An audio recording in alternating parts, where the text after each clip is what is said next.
क्या तू थेरेपी की बातें बोलता रहता है, मुझे क्या होती है थेरेपी? मैं बातें करने थोड़ी जाऊंगा यार, मुझे कोई दवाई ववाई दे, कोई चीज़ तेरे मन में कोई ठोस मुझे सजेशन है तो भाई तू ये कर ले, मैं वो कर लूँगा। देख रहा कितने कितने पैसे लेते हैं वो, वहाँ जाके बातें सुना दो, मैं रो लूँ, वो बगला हाँ हाँ कर देगा कि हाँ अच्छा जी ऐसा हो रहा है आपके साथ, हाँ मैं समझ रहा हूँ, बस ये बात मेरी मम्मी से कर लूँगा। थेरेपी में चले जाओ, नहीं आता तो वैसे ही मना कर देना यार। अरे मेरे भाई, बातें करना थेरेपी नहीं हो तो भाई मैं इन्हें तो नहीं समझा पाऊंगा, तुम मेरी बात समझ लो। इस चैप्टर में तुम्हें समझाने की कोशिश करी गई है और आज इस वीडियो में मैं एक लास्ट कोशिश कर रहा हूं तुम सभी लोगों को समझाने की कि थेरेपी क्या होती है। उसको समझ नहीं आया बट आई बिलीव तुम्हें समझ जरूर आएगा। टिक कर आराम से बैठ जाओ, लीड वीड लगा लो। Let's start the chapter 5 that is therapeutic approaches. Therapy क्या है आसान शब्दों में अगर बताऊं तो थेरेपी मतलब सफरिंग से हीलिंग तक जाने का पूरा पाथवे। थेरेपी मतलब सफरिंग से हीलिंग तक जाने की पूरी हमारी जर्नी। पर क्या हमारी डेस्टिनेशन पर पहुंचने का एक ही रास्ता हो सकता है? नहीं ना। सफरिंग से हीलिंग तक हम इस रास्ते से भी जा सकते हैं, इस रास्ते से भी जा सकते हैं और इस रास्ते से भी जा सकते हैं। इस चैप्टर में हमें इन्हीं कुछ रास्तों के बारे में बताया गया, इन्हीं कुछ पाथवेज के बारे में बताया गया, इन्हीं कुछ अप्रोचेस या हम कहें टाइप्स ऑफ थेरेपीज के बारे में बताया गया है। मे बी सबसे सीधा सबसे सरल रास्ता हो सकता है behavioural therapy. Just for example, may be ये वाला रास्ता सिग्निफाई करता है हमारी कॉग्निटिव थेरेपी, मे बी ये वाला रास्ता सिग्निफाई करता है हमारा ह्यूमनिस्टिक एग्जिस्टेंशियल थेरेपीज। और इन मेन रास्तों के अलावा एक अलग रूट भी है जिसको हम कहते हैं alternative therapies, yoga and meditation. तो इन सभी चीजों को डिटेल में हम इस चैप्टर में समझने वाले हैं। पर वहां जाने से पहले क्या तुम्हें यह पता नहीं होना चाहिए कि साइकोथेरेपी क्या होती है, डिफाइन कैसे करना है? साइकोथेरेपी को डिफाइन करने के लिए हम शब्द यूज करते हैं वॉलेंटरी रिलेशनशिप। साइकोथेरेपी क्या है? साइकोथेरेपी एक वॉलेंटरी रिश्ता है। ये वर्ड लिखना बहुत जरूरी है। वॉलेंटरी रिलेशन मतलब ये एक ऐसा रिश्ता है जो अपनी इच्छा से बनाया गया है। किन दो लोगों के बीच? ऑब्वियसली एक वो इंसान जिसको ट्रीटमेंट चाहिए एंड एक वो इंसान जो ट्रीटमेंट देना चाहता भी है और जानता भी है, मतलब थेरेपिस्ट। तो थेरेपिस्ट और क्लाइंट के बीच बना एक वॉलेंटरी रिश्ता, उसे साइकोथेरेपी कहा जाता है।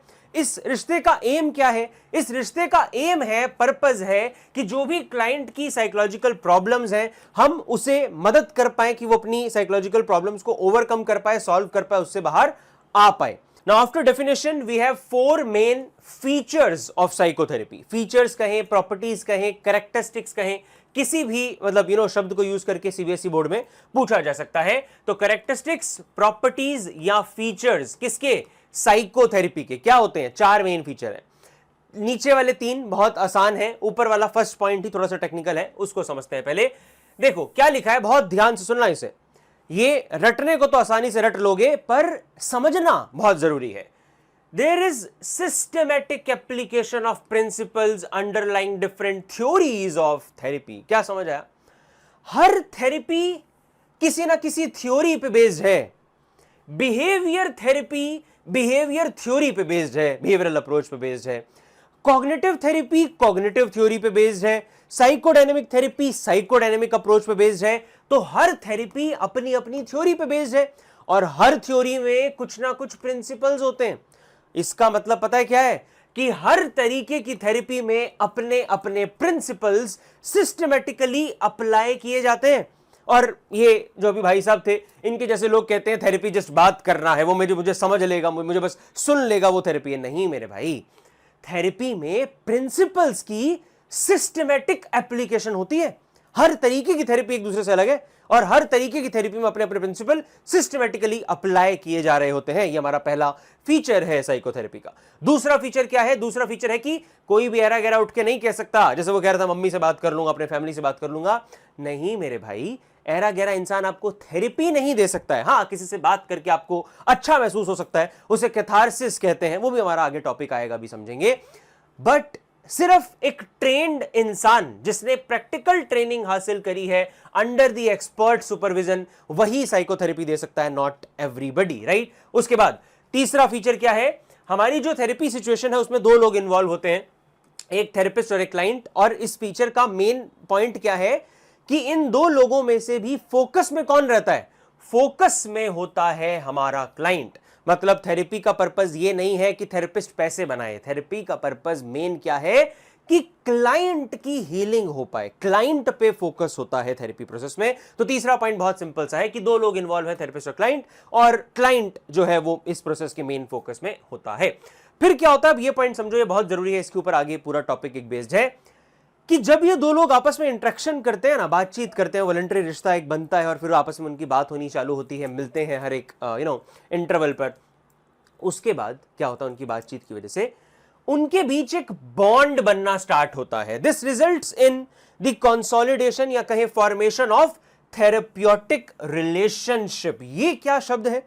थेरेप्यूटिक रिलेशनशिप चौथा फीचर है हमारी साइकोथेरेपी का। इसका मतलब है कि जब धीरे धीरे वो लोग बात करना चालू करते हैं तो उनके बीच एक बॉन्ड बन जाता है, एक कनेक्शन बिल्ड हो जाता है। उसी को हम कह रहे हैं therapeutic relationship. What is therapeutic relationship? ये हमारा अभी आगे टॉपिक आएगा, बस और 2 मिनट बाद हम उसी पे आएंगे। तो फिलहाल के लिए तुम्हें क्या समझ आया? 4 मेन फीचर क्या हुए साइकोथेरेपी के? Systematic application of principle in every different type of therapy, सिर्फ ट्रेंड इंसान उसे कर सकते हैं जिसने प्रैक्टिकल ट्रेनिंग हासिल करी हो अंडर एक्सपर्ट सुपरविजन। तीसरा पॉइंट, इसमें थेरेपिस्ट और क्लाइंट दोनों इन्वॉल्व होते हैं और क्लाइंट हमारे फोकस में रहता है। चौथा पॉइंट, इनके इंटरेक्शन की वजह से क्या बनता है? थेरेप्यूटिक रिलेशनशिप एस्टेब्लिश हो जाता है धीरे धीरे।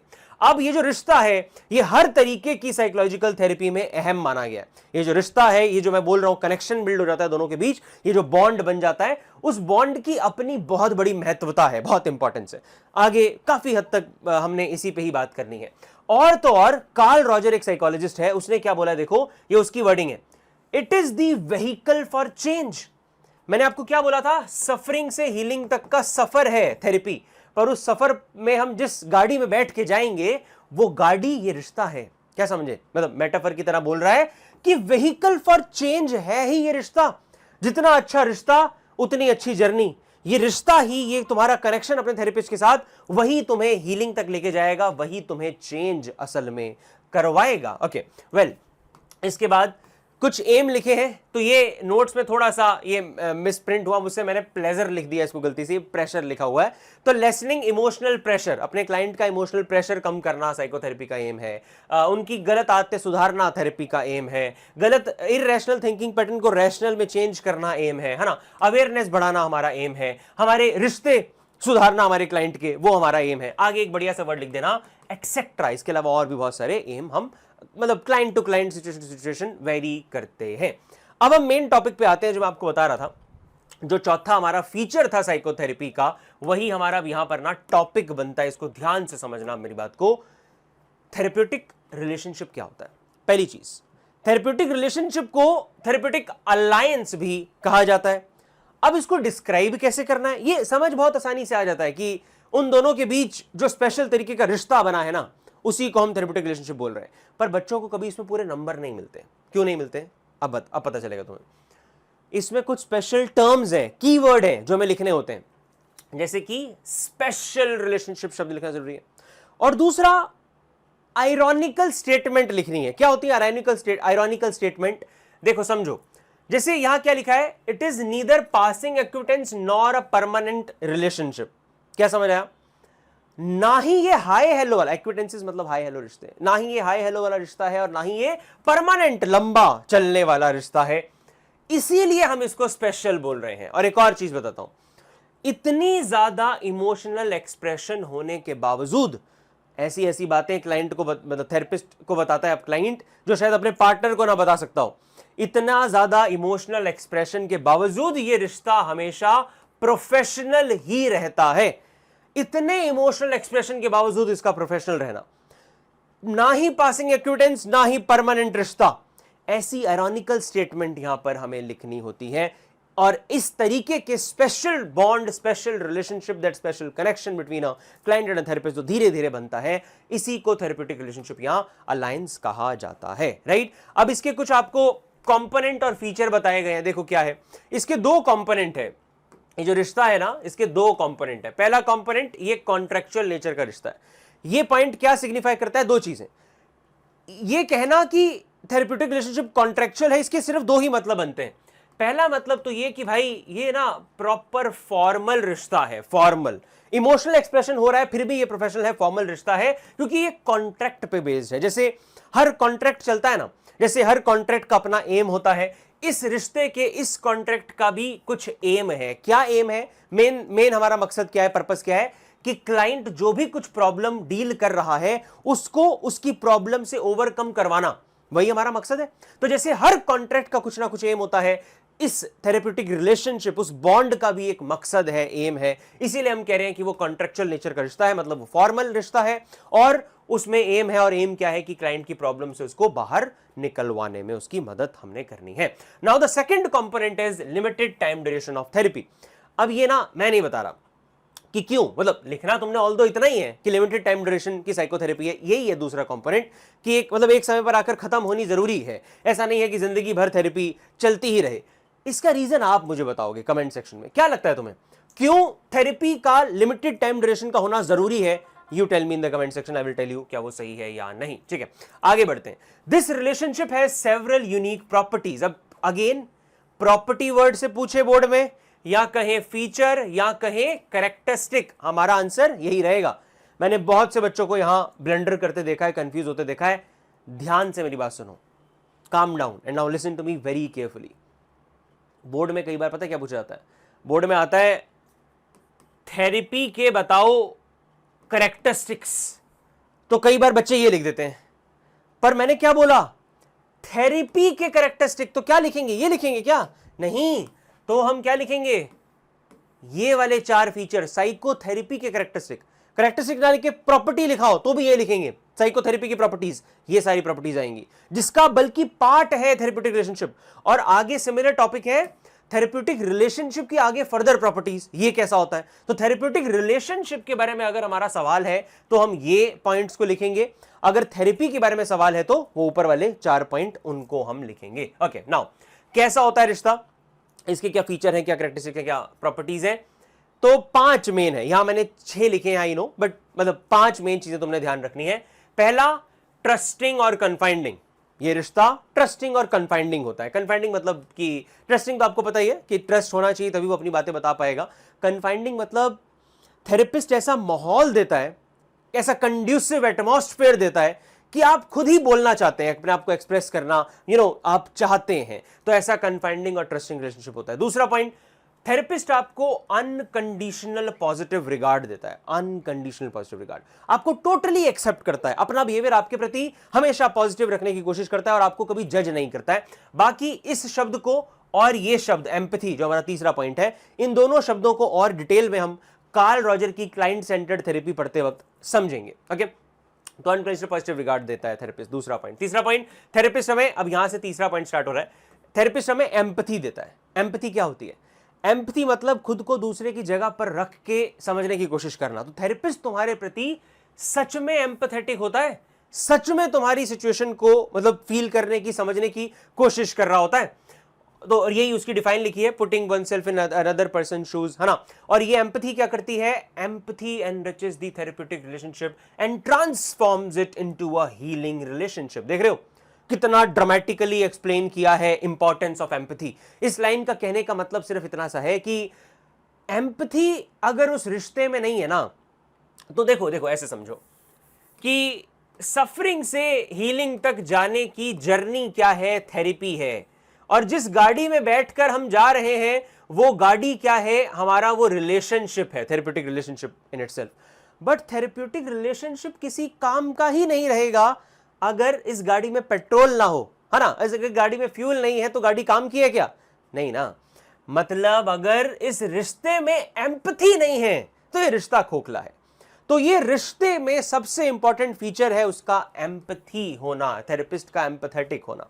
तो थेरेपिस्ट आपके प्रति एम्पैथेटिक रहता है, इसीलिए वो रिश्ता हीलिंग रिलेशनशिप में कन्वर्ट हो पाता है, इसीलिए आपकी हीलिंग हो पाती है। और फिर फाइनली मतलब हमारा चौथा पॉइंट आता है कॉन्फिडेंशियलिटी, की बातें रिवील नहीं करनी है, कॉन्फिडेंशियलिटी मेंटेन होनी चाहिए। और पांचवा पॉइंट आता है ये एक प्रोफेशनल रिश्ता है और प्रोफेशनल ही रहना चाहिए, इमोशनल नहीं होना। क्लाइंट कई बार गलतियां कर देता है, क्लाइंट को लगता है मुझे और क्या ही चाहिए, एक ऐसा इंसान जो मुझे समझे, सुने, जज ना करे। सब क्वालिटीज थेरेपिस्ट दिखा रहा है, तो कई बार वो इमोशनल हो जाता है, पर तुम्हें एज ए थेरेपिस्ट उसको रोकना होता है, बाउंड्री सेट करनी होती है। प्रोफेशनल रिश्ते को प्रोफेशनल ही रखना है, ये इस रिश्ते का पांचवा लास्ट पॉइंट मेन आता है। ठीक है, तो 5 मेन चीजें तुमने एक्सप्लेन करनी है। क्या क्या? ट्रस्टिंग कन्फाइंडिंग होता है, अनकंडीशनल पॉजिटिव रिगार्ड दिया जाता है, एम्पैथी शो करता है थेरेपिस्ट, कॉन्फिडेंशियलिटी रखी जाती है, और उसके अलावा प्रोफेशनल है और प्रोफेशनल ही रहना चाहिए। आई होप यहां तक बेसिक चीजें तुम लोगों को समझ आ गई हैं। यस, तो फिलहाल थेरेपीज को छोड़कर और जो हमारे बाकी के टॉपिक आते हैं, पहले हम उन्हें अब कवर करते हैं। देखो, अब यहां पर हमारी थेरेपीज खत्म होंगी। थेरेपीज के बाद मैं सीधा यहां से स्टार्ट कर रहा हूं, क्योंकि थेरेपी लास्ट में करेंगे अभी। ठीक है, factors contributing to healing in psychotherapy. देखो कितना प्रैक्टिकल, कितना बढ़िया टॉपिक है। क्या कह रहा है? किन किन कारणों से हीलिंग हो पाती है साइकोथेरेपी में, है ना? समझने वाला टॉपिक कि हीलिंग होगी या नहीं होगी थेरेपी में, वो किस पे डिपेंड करता है? वो डिपेंड करता है इन 4 मेन बातों पर, 4 मेन चीजों पर। पहली, कि तुम्हारे थेरेपिस्ट ने कौन सी टेक्निक यूज करी है, कौन सी टेक्निक चूज करी है तुम्हें ठीक करने के लिए, एंड नॉट जस्ट टेक्निक, उसकी इंप्लीमेंटेशन कैसे हो रही है। इट्स लाइक गवर्नमेंट ने कौन सा रूल बनाया, वो इंपैक्ट करता है हमारी कंट्री को, पर गवर्नमेंट के रूल की इंप्लीमेंटेशन हो रही है या नहीं हो रही, वो भी तो जरूरी है ना। तो सिमिलरली थेरेपिस्ट ने कौन सी टेक्निक यूज करी है तुम्हें ठीक करने के लिए, वो भी मायने रखता है, और उसी के साथ साथ क्या वो सही से इंप्लीमेंट हो रही है या नहीं, वो भी मायने रखता है। इस पर हीलिंग हमारी डिपेंड करती है। जैसे फॉर एग्जाम्पल, हालांकि अभी हमने बिहेवियरल थेरेपी करी नहीं है, पर बिहेवियरल थेरेपी के अंदर एक टेक्निक आएगी, सिस्टमैटिक डीसेंसिटाइजेशन। ये टेक्निक वोल्प साइकोलॉजिस्ट ने बनाई है, specifically to treat fears, fear से बाहर निकलने के लिए। ये टेक्निक क्या कहती है? धीरे धीरे एक्सपोज करवाओ एक इंसान को उसकी फियरफुल सिचुएशन से, तो धीरे धीरे उसका डर उसके मन से हमें निकालना चाहिए। रेदर देन दिस, थेरेपिस्ट क्या कहता है? थेरेपिस्ट बच्चे के पेरेंट को कहता है, इसको डर लगता है, चाटा मारो इसके, इसको डांटो, अगर डर लगता है तो डांटो, तो क्या वो ठीक हो जाएगा? नहीं ठीक होगा ना बच्चा, क्योंकि आपने टेक्निक ही गलत इस्तेमाल कर ली। आप फियर के केस में उसको और डरा रहे हो, क्या वो ठीक होगा? नहीं ठीक होगा। इट्स लाइक डॉक्टर तुम्हें कौन सी दवाई दे रहा है, उस पर फर्क पड़ेगा ना तुम ठीक हो गया नहीं। तुम्हें चाहिए थी पैरासिटामोल, डॉक्टर ने दे दी एंटी एलर्जी दवाई, तो ठीक नहीं होगी। तो सिंपली कौन सी टेक्निक थेरेपिस्ट ने अडॉप्ट करी और उसकी इंप्लीमेंटेशन कैसे हो रही है, दोनों चीजों पर डिपेंड करता है कि हीलिंग होगी नहीं होगी या कैसे होगी। दूसरा पॉइंट, थेरेप्यूटिक अलायंस। इसका क्या मतलब पता है? कि थेरेप्यूटिक अलायंस अपने आप में वो हीलिंग प्रॉपर्टीज रखता है। ये अभी कार्ल रॉजर ने बताया ना, व्हीकल फॉर चेंज, कि वो अलायंस में, उस रिश्ते में इतनी पावर है कि अगर वो रिश्ता अच्छा है तो अपने आप में हीलिंग आपकी होनी पक्की है। तो थेरेप्यूटिक अलायंस जितना स्ट्रांग है, और इस बात का क्या मतलब है, कई बार बोर्ड में यही आ जाता है, एक बार आया था, सिर्फ इतनी स्टेटमेंट दी गई और आगे लिख दिया एक्सप्लेन 4 नंबर में, तो क्या लिखोगे? वही थेरेप्यूटिक रिलेशनशिप के फीचर्स को एक्सप्लेन किया जाता है कि थेरेप्यूटिक अलायंस अच्छा होने का क्या मतलब है, कि वहां पर ट्रस्ट है, वहां वो ट्रस्टिंग कन्फाइंडिंग है, वो उधर थेरेपिस्ट आपको अनकंडीशनल पॉजिटिव रिगार्ड दे रहा है, थेरेपिस्ट आपको एम्पैथी दे रहा है, भर भर के एम्पैथी है उस रिश्ते में, वहां पर कॉन्फिडेंशियलिटी मेंटेन करी जा रही है और प्रोफेशनल रिश्ते को प्रोफेशनल ही रखा जा रहा है। अगर ये सारे फीचर है तो मतलब थेरेप्यूटिक अलायंस बढ़िया है, और अगर ये बढ़िया है तो हीलिंग होनी पक्की ही है, राइट। तीसरा पॉइंट क्या है? कैथारसिस।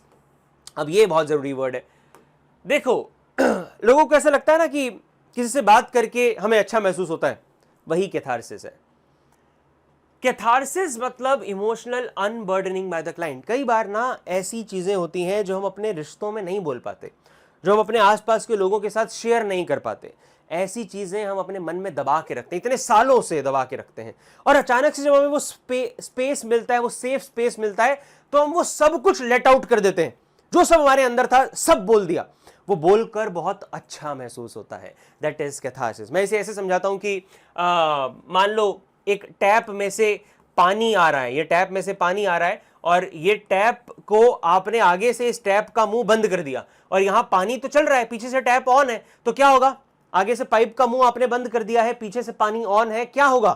पाइप का स्ट्रक्चर धीरे धीरे बदलता जाएगा, डोंट यू थिंक? वो फूलती जाएगी, प्रेशर पाइप के अंदर बढ़ता जाएगा, और एक समय ऐसा आएगा अगर वो ढक्कन ना हटाया गया, क्या होगा? पाइप फट जाएगी, ब्रस्ट हो जाएगी। अब इस पाइप को हटाकर अपने आप को इमेजिन कर लो, और ये पानी को हटाकर अपने नेगेटिव इमोशन को रख दो। समझे मेरी बात को? नेगेटिव इमोशन हमारे अंदर एक बोझ, प्रेशर बना देते हैं।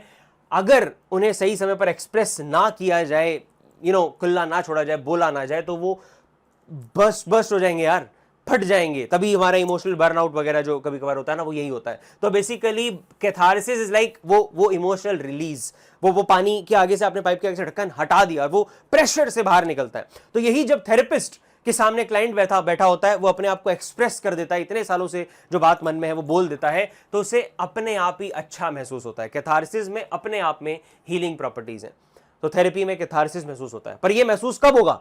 ये सारे पॉइंट इंटर रिलेटेड है। ये महसूस आपको तभी हो पाएगा जब रिश्ता अच्छा होगा, जब वो एम्पैथी देगा, जब वो सेफ स्पेस देगा, जब वो ट्रस्टिंग रिलेशनशिप को एस्टेब्लिश कर पाएगा, तभी कैथारसिस आप एक्सपीरियंस कर पाएंगे। खैर, उसके बाद आता है नॉन स्पेसिफिक फैक्टर। ये क्या है? इसका मतलब एटसेट्रा, कि भाई 3 तो मैंने तुझे बता दिए मेन पॉइंट, अब इन 3 मेन बातों के अलावा ना एटसेट्रा वाले पॉइंट आ जाते हैं, मिसलेनियस नॉन स्पेसिफिक फैक्टर, की जो क्लाइंट टू क्लाइंट वेरी करते हैं, जो थेरेपिस्ट टू थेरेपिस्ट वेरी करते हैं, इसीलिए हमने इसको बोल दिया वेरिएबल। आपने पढ़ा होगा 11th क्लास में वेरिएबल टॉपिक। वेरिएबल का क्या मतलब है? एनीथिंग दैट वेरीज, इसीलिए यहां पर लिख रहे हैं थेरेपिस्ट वेरिएबल और क्लाइंट वेरिएबल। तो नॉन स्पेसिफिक के अंदर 2 चीजें आती हैं। नॉन स्पेसिफिक मतलब केस टू केस बहुत सी चीजें इंपैक्ट कर सकती हैं हीलिंग को, और इसमें 2 टाइप बना दिए, कुछ चीजें क्लाइंट की तरफ से, कुछ चीजें थेरेपिस्ट की तरफ से। फॉर एग्जाम्पल, पहले थेरेपिस्ट वाली समझते हैं। क्या पता थेरेपिस्ट खुद पॉजिटिव नेचर का ही नहीं है? क्या पता थेरेपिस्ट है ही मनी माइंडेड? एक मनी माइंडेड थेरेपिस्ट है, वो चाहता है सिर्फ पैसों से उसका मतलब, तो आपको डिपेंडेंट करवा लेगा अपने ऊपर, राइट? वो limited time duration of the therapy जो पॉइंट था, अब अगर तुमने बताना होता आंसर बता दिया होता, पर जो मैंने आपको बोला था ना कमेंट बताने के लिए, लिमिटेड टाइम ड्यूरेशन का एक रीजन यही था कि आप पर डिपेंडेंट हो जाता है आपका क्लाइंट, इसीलिए आपको लिमिटेड टाइम ड्यूरेशन के लिए रखनी है थेरेपी, ताकि वो आप पर डिपेंडेंट ना हो। तो थेरेपिस्ट वेरिएबल में अगर उसका पॉजिटिव नेचर नहीं है, अगर वो लालची है, अगर उसकी खुद की मेंटल हेल्थ अच्छी नहीं है, अगर वो अपने ही मसलों में उलझा है, तो भी हीलिंग अच्छे से नहीं हो पाएगी।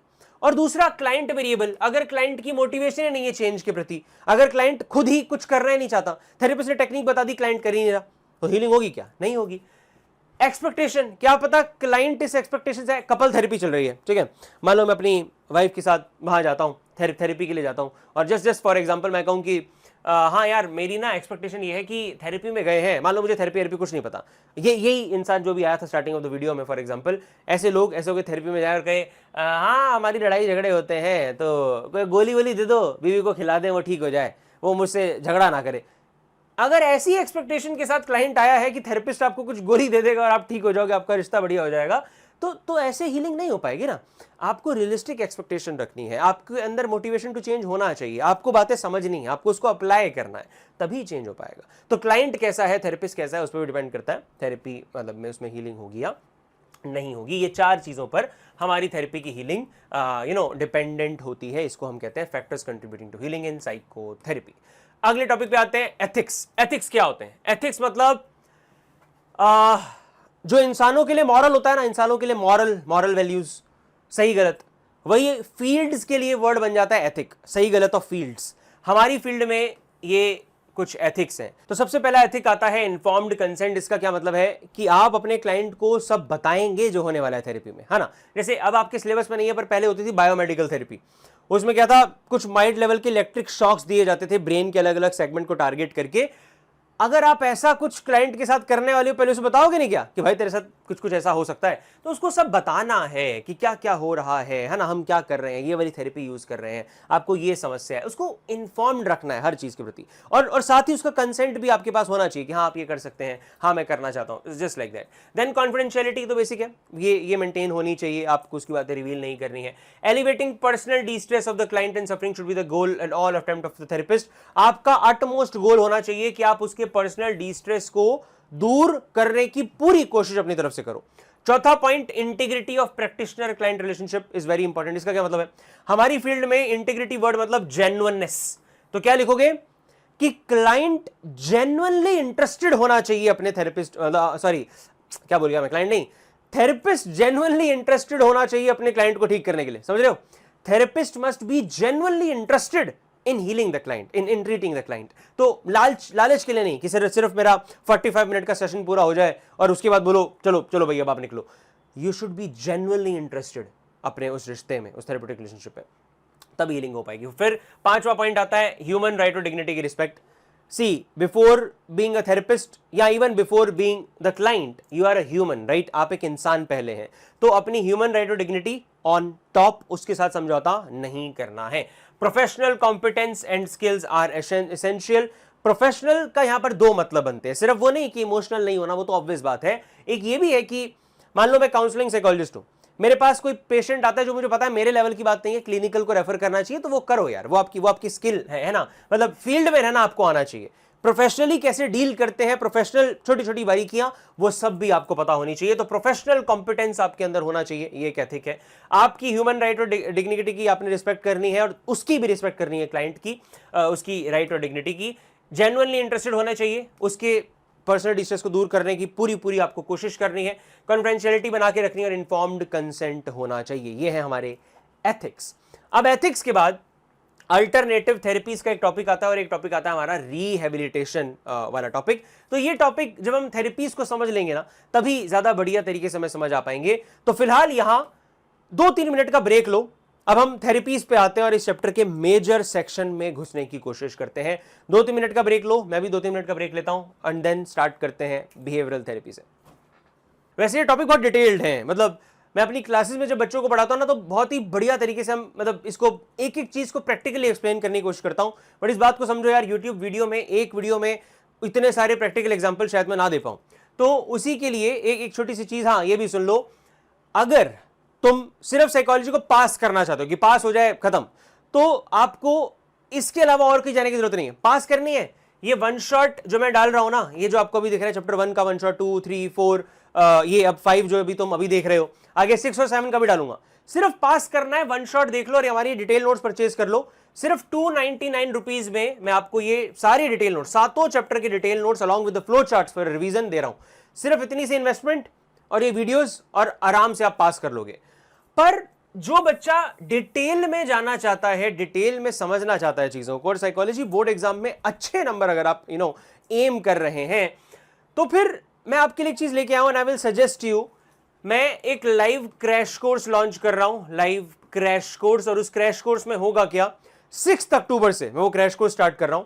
6 अक्टूबर से हमारी क्लासेस स्टार्ट होंगी, और बाय दिसंबर का फर्स्ट वीक पूरा सिलेबस, चैप्टर 1 से लेकर चैप्टर 7 तक पूरा सिलेबस एक बार दोबारा कॉम्पिटेंसी बेस्ड मैनर में तुम्हें मैं करवाने वाला हूं। और उस कॉम्पिटेंसी बेस्ड मैनर क्यों, क्योंकि 70% क्वेश्चन हमारे बोर्ड एग्जाम में अब कॉम्पिटेंसी ही आने वाले हैं। तो कॉम्पिटेंसी बेस्ड मैनर में एक एक टॉपिक कवर करेंगे, हर टॉपिक में से कैसा क्वेश्चन आ सकता है वो आपको मैं बताऊंगा, उसकी हम प्रैक्टिस साथ साथ में कर रहे होंगे। टेस्ट सीरीज रहेगी, मतलब एक बार पूरा सिलेबस कंप्लीट कर लिया हमने, अक्टूबर और नवंबर में मान लो हमने पूरा कर लिया, हालांकि दिसंबर का फर्स्ट वीक भी जाएगा, तो पूरा सिलेबस कंप्लीट हो गया। फिर आप मान के चलो दिसंबर मिड से तुम्हारे जैन मिड तक चलेगी हमारी टेस्ट सीरीज, और वो टेस्ट सीरीज में खुद क्वेश्चन बनाता हूं। और लास्ट ईयर ये वाली वीडियो चेक करना, जितने टॉपिक बोले थे 90% मैच हुए थे। तो ये टेस्ट सीरीज दिसंबर जनवरी में आपके लिए रहेगी। आंसर आपके चेक मैं खुद करके आपको दूंगा, आंसर शीट का एनालिसिस आपको मिलेगा, आपकी इस पूरी मतलब डिटेल्ड हमारी टेस्ट सीरीज रहेगी उसमें। और ये कर ली तो मतलब प्रिपरेशन आपकी वहीं डन है। बट फिर भी दोबारा से एक बार मैं क्या करूंगा, जैन एंड में ना, जनवरी एंड में दोबारा एक बार चेरी ऑन द टॉप आपको पूरी रिवीजन अच्छे से करवाऊंगा। दोबारा मतलब लाइव मोड में क्लासेस दोबारा रिज्यूम होंगी आफ्टर दिसंबर। जैन से फैब की स्टार्टिंग, जब आप अपने प्रैक्टिकल वगैरह से फ्री हो चुके होगे, तो दोबारा बैठेंगे साथ में और पूरा सिलेबस एक बार दोबारा क्विक रिवीजन करेंगे, फ्लो चार्ट वगैरह बनवाऊंगा, कीवर्ड तुम्हारे चेक वेक करूंगा। तो ये पूरी प्रिपरेशन, और उसके बाद ऑब्वियसली लाइफ टाइम गाइडेंस तो होगी ही होगी। ये सारी प्रिपरेशन तुम्हारे लिए, सिर्फ तुम्हारे लिए। तुम्हारे लिए मतलब क्या, जो बच्चे इस वीडियो को देख रहे हैं, सिर्फ 10,000 फी है। और इस 10,000 फी में अप्रैल में जब तुम्हारा बोर्ड एग्जाम हो जाएगा ना, तो अप्रैल में तुम्हें सीयूईटी की प्रिपरेशन भी 1 मंथ की दोबारा करवाऊंगा। सो 10,000 में क्रैश कोर्स, ये जैसे तुम्हें यहां पर दिख रहा है क्रैश कोर्स, और उसके साथ साथ सीयूईटी की 1 मंथ की क्लासेस, आपके सीयूईटी साइकोलॉजी डोमेन के लिए वो एमसीक्यू प्रैक्टिस और एमसीक्यू के फॉर्मेट में दोबारा से रिवीजन, ये सब crash course plus the CUET batch in just 10,000 rupees I am providing you. But ये ऑफर अवेलेबल है सिर्फ 15 सितंबर तक। 15 सितंबर तक अगर आपने एनरोल कर लिया, अगर आप अपनी फर्स्ट, पूरा अमाउंट एक बार में देने की जरूरत नहीं है, अगर आप अपनी फर्स्ट इंस्टॉलमेंट पे कर देते हैं बिफोर 15 सितंबर, तो आपके लिए ये सारी चीजें अवेलेबल हो सकती हैं, दोनों कोर्सेज इन जस्ट रुपीज 10,000। और अगर आपको सीयूईटी में नहीं देना साइकोलॉजी, तो आपके लिए ये सिर्फ 8,000 में मैं क्रैश कोर्स आपको प्रोवाइड कर रहा हूं। कमिट कर दिया इस वीडियो में, अब तो ओपन है, पब्लिक है, तो ये सबके लिए है। बट द डेट इज 15 सितंबर। आफ्टर दैट मैं एक फुल फ्लेश वीडियो लॉन्च करूंगा क्रैश कोर्स की। उसके अभी लॉन्च नहीं किया हमने, ये प्री है, तभी मैंने बोला सिर्फ आपके लिए, जो मेरे पुराने स्टूडेंट्स हैं जो मुझे अभी से इस वीडियो से देख रहे हैं, सिर्फ आपके लिए 8000 फी है। 15 सितंबर के बाद जब वो वीडियो लॉन्च होगी उसमें सिर्फ क्रैश कोर्स ही हमारा 10,000 का रहेगा अर्ली बर्ड के साथ, फिर इसका प्राइस और बढ़ जाएगा 12,000 हो जाएगा और सीवीटी वाला अलग से 5,000 का होगा। तो बेसिकली तुम्हारे लिए ये बेस्ट ऑफर है। बाकी डिस्क्रिप्शन के लिए मतलब डिस्क्रिप्शन पढ़ लेना और डिटेल्स के लिए, यहाँ में आप व्हाट्सएप नंबर पर मैसेज कर सकते हैं, जो नंबर आपको स्क्रीन पर दिख रहा है, आपको टीम सारी डिटेल्स बता देगी। Now let's come back to the topic behaviour therapy. Behaviour therapy, जब आप इस आंसर को लिखेंगे, अगर क्वेश्चन में पूछा जाता है व्हाट इज बिहेवियर थेरेपी, आप अपना आंसर चालू करेंगे कि बिहेवियर थेरेपी मानती है एक इंसान की दिक्कतों का कारण, साइकोलॉजिकल डिस्ट्रेस का कारण वो कहां से अराइज होता है, उसका कारण है एक इंसान के खुद के फॉल्टी बिहेवियर पैटर्न, एक इंसान के खुद के गलत बिहेवियर पैटर्न, और वो गलत बिहेवियर पैटर्न वो इंसान सीखता है। तो हम क्या बोलेंगे, ये थेरेपी मानती है कि कॉज है फॉल्टी लर्निंग। आप गलत लर्निंग कर लेते हैं और उस गलत लर्निंग की वजह से आप गलत बिहेवियर्स को सीख जाते हैं। अब वो गलत बिहेवियर अगर आपने सीखे हैं वही आपके दुखों की जड़ है, तो अब उसको ट्रीटमेंट कैसे होगी। Now you will write treatment. Treatment start होती है एक इंटरव्यू के साथ, और उस इंटरव्यू का मकसद होता है अपने क्लाइंट के बारे में 3 चीजें समझना। ये हमारे टेक्निकल वर्ड है, ध्यान देना आप। 3 चीजें समझना। क्या 3 चीजें? Malfunctioning behaviour, the antecedent factors and the maintaining factor. क्या बोला मैंने? क्लाइंट के बारे में 3 चीजें समझनी है इनिशियल इंटरव्यू में। उसका क्या माल अडेप्टिव बिहेवियर है, वो बिहेवियर क्यों पैदा हुआ, एंटीसीडेंट फैक्टर। एंटीसीडेंट फैक्टर का मतलब होता है कॉजेस, जिन कारणों की वजह से वो बिहेवियर हमारे अंदर आया है, वो एंटीसीडेंट फैक्टर होते हैं। माल अडेप्टिव बिहेवियर मतलब खुद वो गलत बिहेवियर जो हमें परेशान कर रहा है, और मेंटेनिंग फैक्टर कि किस कारण की वजह से वो आज तक टिका हुआ है। मेंटेनिंग फैक्टर और एंटीसीडेंट फैक्टर में बहुत बड़ा फर्क है। एंटीसीडेंट का मतलब है, चलो मैं तुम्हें इसके साथ ही समझाता हूं। ये देखो, माल फंक्शनिंग बिहेवियर कैसे लिखते हैं? माल फंक्शनिंग बिहेवियर मतलब the main behaviour, those behaviour which causes distress to the client, मतलब मेन गलत बिहेवियर वो माल फंक्शनिंग बिहेवियर है। ठीक है। दूसरी चीज मैंने क्या बोली? Antecedent factor. ये क्या होते हैं? देखो, एंटीसीडेंट फैक्टर मतलब कॉजेस, जिसकी वजह से बिहेवियर पैदा हुआ है। जैसे मैं कह रहा हूं कि एक सिंपल एग्जांपल देता हूं। एक बच्चा स्मोकिंग करता है, स्मोकिंग की बुरी आदत उसे लगी हुई है, और वो चालू इसलिए हुआ था क्योंकि उसके पीयर प्रेशर में, दोस्तों की वजह से, उसने संगति की वजह से चालू कर दी। तो peer pressure will be antecedent factor. पर आज जिन दोस्तों की वजह से उसने चालू करी, आज वो उसके दोस्त ही नहीं है, वो तो तब भी पीता है। तो क्या मेंटेनिंग फैक्टर वही होगा? नहीं, मेंटेनिंग फैक्टर होगा उसकी हैबिट। मेंटेनिंग फैक्टर होगा कि अब उसने अपनी आदत बना ली है, उसने अपना कोपिंग मैकेनिज्म बना लिया है स्मोकिंग को, राइट। तो मेंटेनिंग फैक्टर मतलब factors which led to the persistence of the faulty behaviour. ये परसिस्टेंस वर्ड जरूरी है मेंटेनिंग फैक्टर में एक्सप्लेन करना। एंटीसीडेंट फैक्टर में कॉजेज वर्ड लिखना जरूरी है, और माल फंक्शनिंग में कॉजेज ऑफ डिस्ट्रेस वर्ड लिखना जरूरी है। जो मेन गलत बिहेवियर है वो माल फंक्शनिंग, जिस वजह से पैदा हुए वो एंटीसीडेंट फैक्टर, और जिस वजह से आज तक टिके हुए हैं उसको मेंटेनिंग फैक्टर कहा जाता है। ये 3 चीजें आपने समझ ली, ठीक है। अब उसके बाद हम क्या करेंगे? उसके बाद हम करते हैं कुछ एस्टेब्लिशिंग ऑपरेशंस। ये क्या होता है समझो। एस्टेब्लिशिंग ऑपरेशन मतलब हम 2 तरीके के, अब इसका पार्ट है, एस्टेब्लिशिंग ऑपरेशन के अंदर ही आ जाते हैं एंटीसीडेंट और कॉन्सिक्वेंट ऑपरेशन। एस्टेब्लिशिंग ऑपरेशन मतलब नया बिहेवियर एस्टेब्लिश करवाना। हमारा मेन मकसद क्या है? ये पढ़ो। The main aim is to eliminate faulty behaviour and substitute them with the adaptive behaviour. जब तुमने 3 चीजें समझ ली कि मेन इशू बिहेवियर क्या है, क्यों पैदा हुआ, क्यों आज तक टिका है, अब तुम क्या करना चाहोगे? अब तुम मेन इशू बिहेवियर को बदल के अच्छा बिहेवियर उसमें डालना चाहते हो ना। तो कैसे करोगे? वो करेंगे एस्टेब्लिशिंग ऑपरेशन के थ्रू। कुछ नया बिहेवियर एस्टेब्लिश करवाना है। कैसे करवाओगे? By doing some antecedent and some consequent operation. बहुत सिंपल भाषा में समझा रहा हूं, ध्यान से समझना, ज्यादातर लोगों को समझ नहीं आता है। एंटीसीडेंट ऑपरेशन मतलब कुछ भी ऐसा अपने क्लाइंट को करने के लिए कहना जो वो गलत बिहेवियर होने से पहले हो रहा है। क्या बोला मैंने? गलत बिहेवियर, माल फंक्शनिंग बिहेवियर के होने से पहले अगर तुम कुछ उसे चेंज करने को कह रहे हो ताकि वो हो ही ना, उसको कहा जाता है antecedent operation. When we change something that precedes such behavior, जिस वजह से वो बिहेवियर होता है, अगर हम उसकी वजह को ही हटा देंगे तो बिहेवियर होगा ही नहीं ना। तो माल फंक्शनिंग बिहेवियर के होने से पहले कुछ चेंजेस करना, उसे एंटीसीडेंट ऑपरेशन कहा जाता है। और कॉन्सिक्वेंट ऑपरेशन, उसको और पक्का करने के लिए माल फंक्शनिंग बिहेवियर के होने या ना होने के बाद जो कुछ हम ऑपरेशंस करते हैं, जो कुछ हम इंटरवेंशन अपने क्लाइंट को देते हैं, उन सभी को कॉन्सिक्वेंट ऑपरेशन कहा जाता है, राइट। जैसे कि अगर उसने बुरा बिहेवियर शो किया तो उसको नेगेटिव कॉन्सिक्वेंस देंगे ताकि वो आगे ना करे। अगर उसने बुरा बिहेवियर शो नहीं किया तो उसको पॉजिटिव कॉन्सिक्वेंस देंगे ताकि वो अच्छा बिहेवियर आगे और करे। समझ रहे हो? सिगरेट ना पिए इसके चक्कर में उसको निकोटिक्स, क्या बोलते हैं उसको, निकोटीन की च्युइंगम चबाने के लिए दे दी, ये क्या कहलाएगा? ये कहलाएगा एंटीसीडेंट ऑपरेशन, ताकि वो सिगरेट स्मोक करी ना, है ना। माल फंक्शनिंग बिहेवियर होने से पहले हमने कुछ चेंज उसको कहा कि वो चबा ले।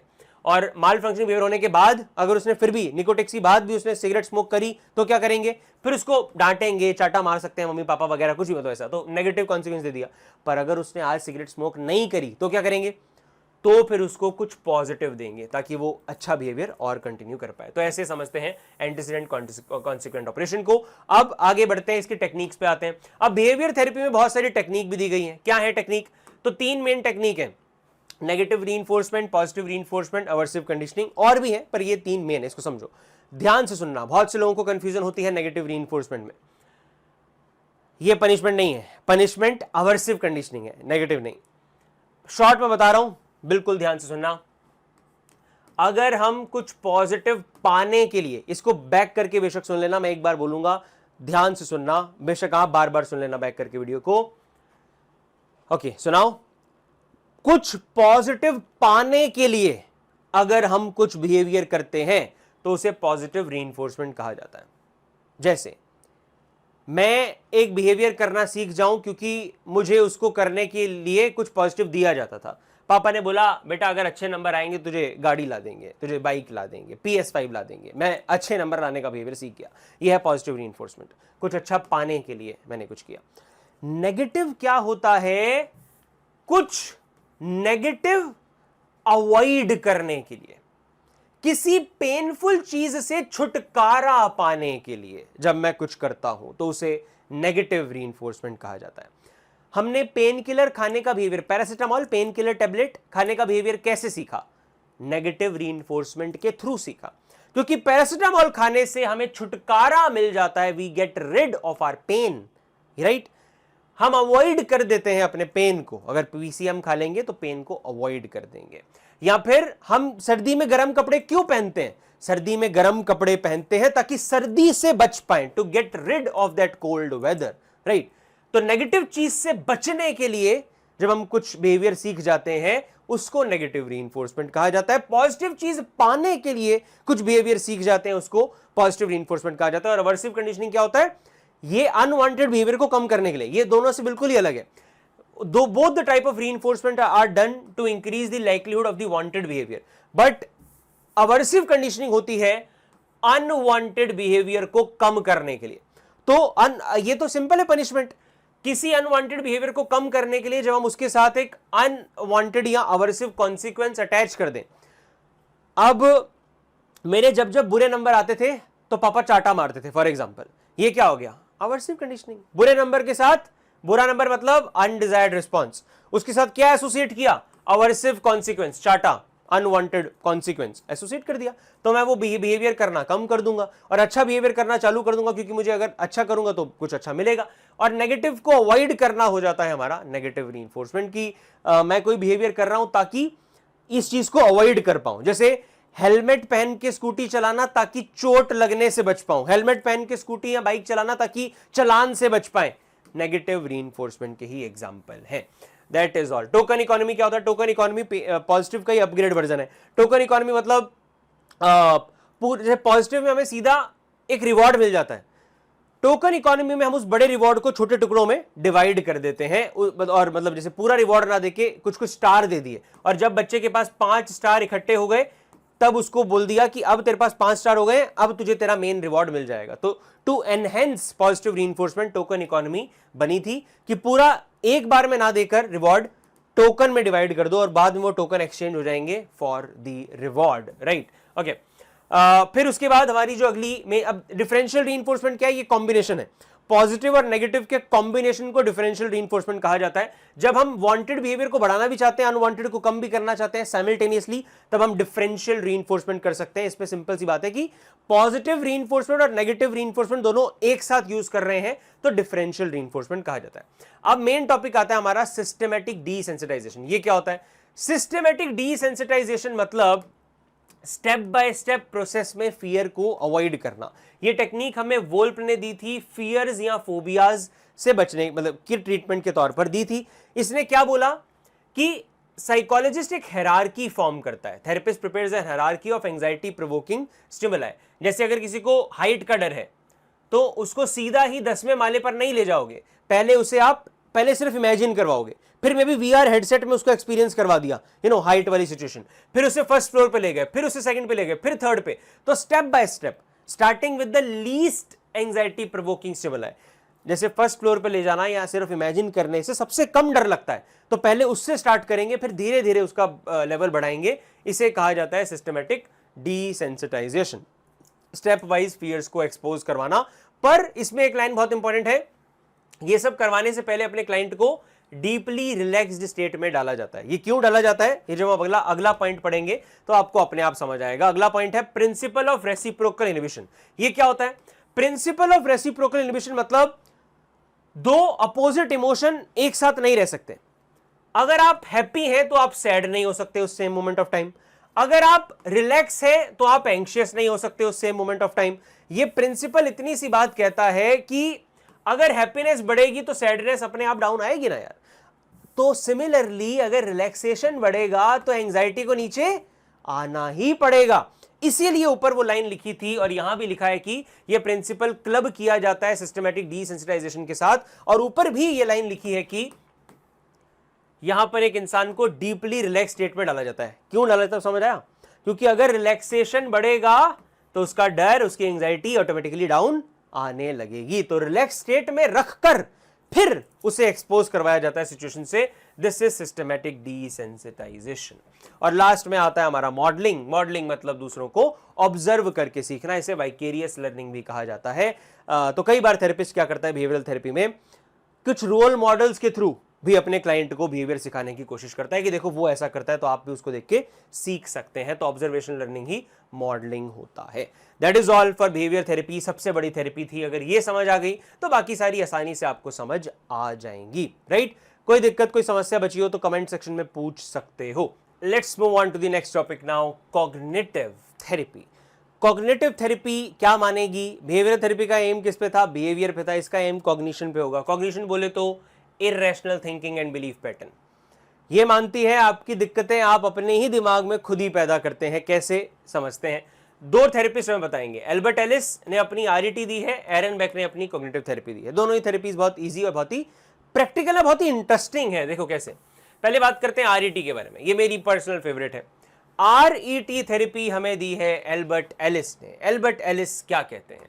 एल्बर्ट एलिस हमें बताते हैं कि फर्स्ट ऑफ ऑल इनकी थेरेपी को ना ABCD इसमें हम समझ लेंगे। सिर्फ ABCD में इसकी थेरेपी पूरी समझ आ जाएगी। कैसे? ये कहते हैं तुमने खुद ही अपनी दिक्कतें जनरेट करी हैं। क्यों? देखो समझो, आपके साथ कुछ गलत हुआ, एंटीसीडेंट फैक्टर। लेट्स से मैं फेल हुआ किसी एग्जाम में, मैं एग्जाम में फेल हो गया और अब मेरे पास दो सिचुएशन है। एक तो मैं ये कहूं कि हाँ कोई बात नहीं, फेल हो गया, अगली बार ट्राई करेंगे। एक ये है कि मैं कहूं अरे नितिन तू तो फेलियर है, तू कैसे पढ़ाएगा बच्चों को, तू तो खुद फेल हो गया, you are good for nothing, you can't do anything in your life, you are just a failure, you don't even deserve to do anything, do teaching at all. ये सब क्या है? मेरे irrational overgeneralised beliefs about myself. तो अगर मैंने antecedent factor मतलब antecedent event, कोई भी ऐसी गलत घटना होने के बाद नेगेटिव थिंकिंग में चले गया, इर्रेशनल बिलीव्स बना लिए, तो फिर मुझे आगे कॉन्सिक्वेंसेस भी भुगतने पड़ेंगे। यह कहता है एक इंसान सफर इवेंट की वजह से नहीं करता, तुम कैसे उस इवेंट को परसीव करते हो उस पर सारी गेम डिपेंडेंट है। फेल तो कितने लोग हुए होंगे, पर कई बच्चे बिल्कुल डिप्रेशन में चले जाते हैं, कई बच्चे बिल्कुल उसकी वजह से अपने आप को ऐसा समझ लेते हैं कि अब तो मैं कुछ नहीं कर पाऊंगा जिंदगी में। वो उनके बिलीव्स की वजह से है, फेल होने की वजह से नहीं। तो हमने क्या करना है, बीइंग अ थेरेपिस्ट हमारा सबसे पहला मकसद क्या है, जैसे हमने बिहेवियर थेरेपी में क्या किया था, 3 चीजें एनालाइज करी थी, यहां भी 3 चीजें एनालाइज करनी है। यहां उसको ABC एनालिसिस कहा जाता है। ए मतलब पहले तुम समझोगे एंटीसीडेंट इवेंट क्या है। एंटीसीडेंट इवेंट मतलब which cause psychological distress are noted, मतलब कि वो जिसकी वजह से तुम्हें दिक्कत हुई वो इवेंट, जैसे फॉर एग्जांपल फेल हो जाना, तो एक बच्चा फेल हो गया, वो उसका एंटीसीडेंट इवेंट है, ठीक है। अब client is also interviewed to find the irrational belief, उसके मन में जो बिलीफ बना उसके बाद कि I am failure, I am unwanted, I can't do anything in my life, वो सब उसके इररेशनल बिलीफ आपने वो समझ लिए, ये मेन जड़ है, इररेशनल बिलीफ हमारे मेन जड़ है। और फिर कॉन्सिक्वेंस उसके लिए, वो उसकी वजह से क्या भुगत रहा है, क्या नेगेटिव इमोशन उसके मन में आ रहे हैं, कौन से नेगेटिव बिहेवियर वो उस वजह से अब कर रहा है। जैसे मान लो मुझे ऐसा लगे कि मैं फेलियर हूं, मैं कुछ नहीं कर सकता, तो शायद मैं आपको अच्छे से पढ़ा भी ना पाऊं, मेरी परफॉर्मेंस डाउन हो जाए टीचिंग की, मेरे मन में नेगेटिव इमोशन आ जाए, सैडनेस आ जाए, मेरा कॉन्फिडेंस लो चले जाए, ये सब मेरे साथ इमोशन हो रहे हैं, बिहेवियर मेरे साथ ये हो रहा है कि परफॉर्मेंस डाउन जा रही है। तो थेरेपिस्ट क्या करेगा, तीनों चीजों को समझ लेगा। एंटीसीडेंट इवेंट, जिस वजह से बिलीफ पैदा हुआ, क्या बिलीफ पैदा हुए, और कॉन्सिक्वेंस क्या क्या भुगत रहे हैं, कैसे लिखेंगे। कॉन्सिक्वेंस में ये दोनों चीजें आती हैं। इरेशनल बिलीफ मतलब वो जो हमारी रियलिटी को डिस्टॉर्ट कर देते हैं, वो खराब ओवर जनरलाइज बिलीव्स, और एंटीसीडेंट इवेंट मतलब जिसकी वजह से बिलीफ पैदा हुआ है। इसके बाद हम क्या करेंगे, डी, मैंने क्या बोला था, ABCD, ABC को एनालाइज कर लिया, तो अब डी पर आएंगे, डिस्प्यूशन करेंगे, तोड़ेंगे, डिस्प्यूट, डी से डिस्प्यूट, डिस्प्यूट मतलब तोड़ना। किसको तोड़ेंगे, हम इररेशनल बिलीफ को तोड़कर रिप्लेस कर देंगे रैशनल बिलीफ सिस्टम के साथ। कैसे करेंगे, एक टेक्निक है जिसको कहा जाता है नॉन डायरेक्टिव क्वेश्चनिंग। हालांकि बहुत बड़ी थेरेपी है, तो मैं 12th लेवल पर सिर्फ एक टेक्निक बताएगी, इसमें बहुत सारी और टेक्निक्स आती हैं। खैर, तो नॉन डायरेक्टिव क्वेश्चनिंग के थ्रू मतलब बातें कर कर, उससे घुमाकर सवाल पूछकर, सीधा सीधा उसे गलत साबित ना कर कर, कुछ ऐसा कि वो थेरेपिस्ट कहेगा, नितिन क्या तुम्हें कभी किसी ने अच्छा नहीं बोला कि तुम अच्छा पढ़ाते हो, या तुम्हें क्या लगता है क्यों अच्छे नंबर नहीं आए। मैं बोलूंगा ओवर कॉन्फिडेंस था, पढ़ा ही नहीं यार, तो कैसे आते हैं नंबर। तो वो कहेगा ये तो तुम्हारी छोटी सी गलती है, अगर अगली बार पढ़ोगे तो क्या नंबर नहीं आ जाएंगे। मैं कहूंगा आ सकते हैं यार, बिल्कुल आ सकते हैं, अगर पढ़ूंगा तो आ सकते हैं, अगर बिना पढ़े इतने ले आया, पढ़ के तो और ला सकता हूं फॉर एग्जाम्पल।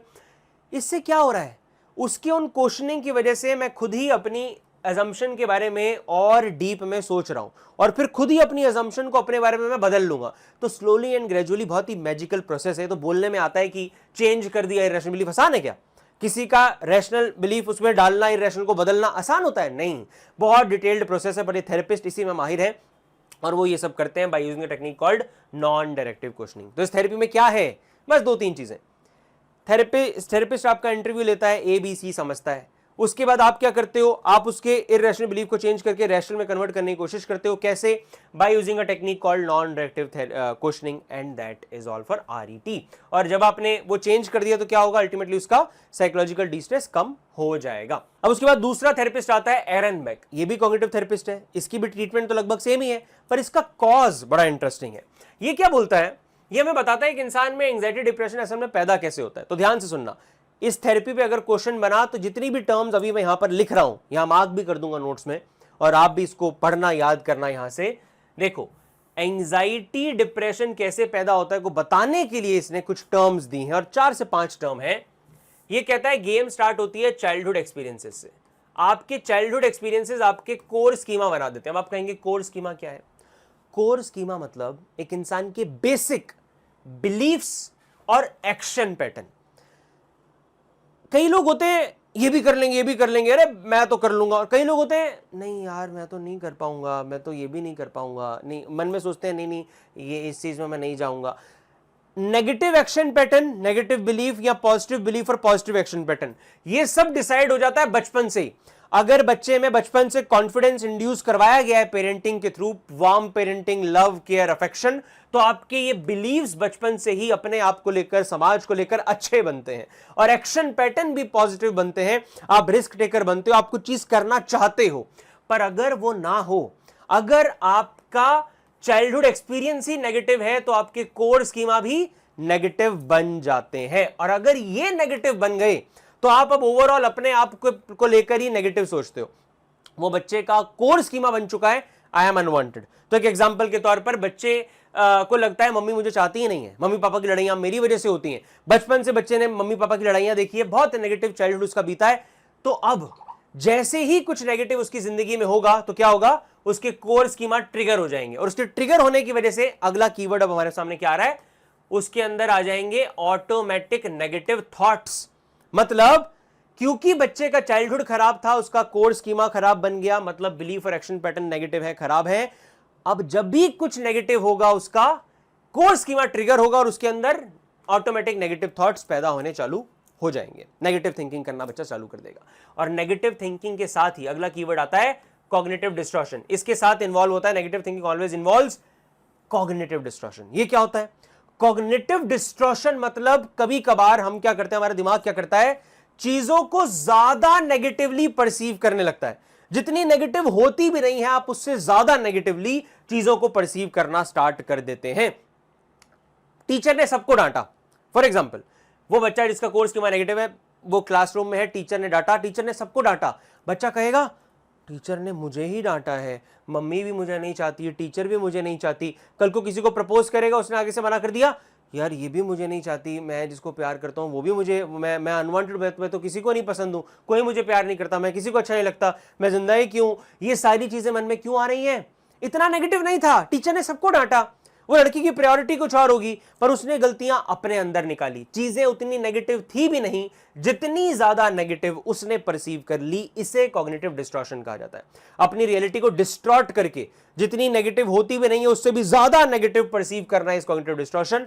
तो इस कॉग्निटिव डिस्टॉर्शन की वजह से अब नेक्स्ट क्या होता है, आपके कॉग्निटिव स्ट्रक्चर्स ही डिस्फंक्शनल हो जाते हैं, डिस्फंक्शनल कॉग्निटिव स्ट्रक्चर बन जाते हैं, और इवेंचुअली वही dysfunctional cognitive structure leads to your anxiety and depression. तो ऐसे पैदा होता है anxiety depression according to Aaron bake.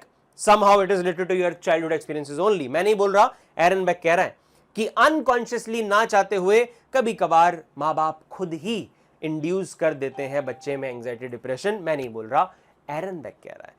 Childhood experience से कोर स्कीमा बना, उसकी वजह से नेगेटिव थॉट्स आए, नेगेटिव थॉट्स आए तो कॉग्निटिव डिस्टॉर्शन हुआ, कॉग्निटिव डिस्टॉर्शन हुआ तो अब क्या हो गया, डिस्फंक्शनल कॉग्निटिव स्ट्रक्चर्स हो गए, कॉग्निटिव स्ट्रक्चर्स ही डिस्फंक्शनल हो गए। वो डिस्फंक्शनल हो गए तो अल्टीमेटली आप हर चीज को नेगेटिवली परसीव करते हैं, तो आप एंजाइटी डिप्रेशन तक पहुंच जाएंगे। यही चीज आगे लिखी, अब इसको समझो। ये हमारे कीवर्ड है, कॉग्निटिव डिस्टॉर्शन हुआ, यहां तक तो आप समझ गए। इसके बाद अगले कीवर्ड यहां पर आते हैं, डिस्फंक्शनल कॉग्निटिव स्ट्रक्चर्स आपके अंदर पैदा हो जाते हैं, और वही डिस्फंक्शनल कॉग्निटिव स्ट्रक्चर की वजह से क्या होता है, repeated occurrence of these thoughts leads to development of feeling of anxiety and depression. तो ये सब आपने मेंशन करना है।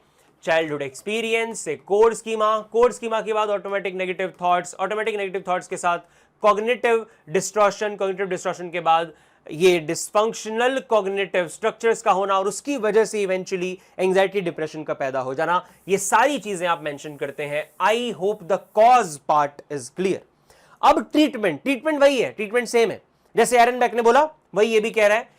क्वेश्चनिंग करके, जेंटल क्वेश्चनिंग करके, नॉन थ्रेटनिंग डिस्प्यूशन, वो मैंने जो डी बताया था एबीसीडी, डिस्प्यूट करना है, तोड़ना है उसके इररेशनल थिंकिंग को, उसके ऐसे बिलीव्स को, और आपने करनी है cognitive restructuring. So you do the cognitive restructuring. Why? Because cognitive structures dysfunctional है और हम उनको रीस्ट्रक्चर कर रहे हैं, उनको चेंज कर रहे हैं। यही हमारा यहां पर ट्रीटमेंट है। और जब वो कॉग्निटिव रीस्ट्रक्चरिंग हो जाती है, रीवायरिंग हो जाती है, तब इवेंचुअली क्या होता है, एंजाइटी डिप्रेशन कम हो जाते हैं। That is all for the Aaron Beck's cognitive therapy. अब आगे बढ़ते हैं, सीबीटी पे आते हैं। What is CBT now? Cognitive behaviour therapy. ये तो बहुत आसान है। सीबीटी को समझने के लिए बहुत ध्यान से सुनना। चैप्टर 4 में टाइमलाइन वाले टॉपिक में, हिस्ट्री के अंदर हमने एक टॉपिक पढ़ा था, इंटरेक्शनल अप्रोच, बायोसाइकोसोशल। तो बायोसाइकोसोशल इसका कॉज है, मतलब इसके हिसाब से एक इंसान को इश्यूज पैदा होते हैं तीनों की वजह से, उसकी बायोलॉजी, उसकी साइकी और उसकी सोसाइटी। ट्रीटमेंट क्या है? ट्रीटमेंट है बायो के लिए रिलैक्सेशन प्रोसीजर और सोसाइटी के लिए एनवायरमेंटल मैनिपुलेशन। पर साइकी मतलब दो चीजें, क्योंकि क्या है, सीबीटी कॉग्निटिव और बिहेवियर दोनों है। तो साइकी मतलब माल अडेप्टिव बिहेवियर भी है तुम्हारे अंदर, नेगेटिव बिहेवियर भी है, और नेगेटिव थिंकिंग भी है, इररेशनल थिंकिंग भी है। तो इररेशनल थिंकिंग को चेंज करने के लिए हम कॉग्निटिव थेरेपी की टेक्निक यूज करेंगे, और माल अडेप्टिव बिहेवियर को अडेप्टिव करने के लिए हम क्या करेंगे, बिहेवियर थेरेपी की टेक्निक्स को यूज करेंगे। That is all for CBT, है ना इजी। कॉज क्या है? बायोलॉजी, साइकी और सोसाइटी की वजह से तुम एबनॉर्मली बिहेव करते हो। ट्रीट कैसे करेंगे? बायो को ठीक कर देंगे रिलैक्सेशन प्रोसीजर के थ्रू, डीप ब्रीदिंग वगैरह, जेपीएमआर ऐसी टेक्निक वगैरह करवा के। साइक्यू कैसे ठीक करेंगे? माल अडेप्टिव बिहेवियर को ठीक कर देंगे, बिहेवियरल टेक्निक के थ्रू अडेप्टिव कर देंगे। इररेशनल को रैशनल बना देंगे कॉग्निटिव थेरेपी की टेक्निक्स लगा के। और सोसाइटी को ठीक करने के लिए आपकी एनवायरनमेंट में कुछ मैनिपुलेशन करेंगे, चेंजेस करेंगे, and that is all for CBT also. अगला टॉपिक आता है ह्यूमनिस्टिक एग्जिस्टेंशियल थेरेपीज। इसमें हम 3 टाइप की थेरेपीज को समझेंगे और ये कैसी थेरेपीज होती हैं। अगेन इन तीनों के हिसाब से ओवरऑल कॉजेज क्या है, जैसे कॉग्निटिव का कॉज क्या था? Irrational belief. सीबीटी का क्या था? Biopsychosocial factors. बिहेवियर का क्या था? Faulty learning, maladaptive behaviour, faulty behaviour pattern. Existential humanistic, इनका क्या कॉज है ओवरऑल? कि भाई जब आपको अकेला महसूस होता है, जब आपको अपनी जिंदगी में कोई पर्पस नहीं मिलता, जब आपको जेन्युइन फुलफिलमेंट नहीं मिलती है, जब आप सेल्फ एक्चुअलाइजेशन तक नहीं पहुंच पाते, तो ये सब चीजें आप लिखेंगे ओवरऑल कॉज में। कि ये थेरेपी मानती है कि इंसान को साइकोलॉजिकल डिस्ट्रेस होता है जब उसको अकेलापन महसूस हो, जब उसको जिंदगी में पर्पस ना मिले, मीनिंगलेसनेस सा लगे, सेल्फ एक्चुअलाइजेशन तक ना पहुंच पा रहा हो, फुली फंक्शनिंग पर्सन नहीं बन पा रहा, अपनी फुलफिलमेंट तक हासिल नहीं कर पा रहा, तो बेसिकली तब उसको डिस्ट्रेस अराइज होता है। सबसे जरूरी फीचर इस थेरेपी का क्या है? फीचर, कैरेक्टरिस्टिक, सबसे जरूरी फीचर जो इन तीनों थेरेपीज में कॉमन होगा वो क्या होगा? कि यहां थेरेपिस्ट एक फैसिलिटेटर और गाइड की तरह रहता है, अनलाइक अदर 2 थेरेपीज जो हमने अभी देखी।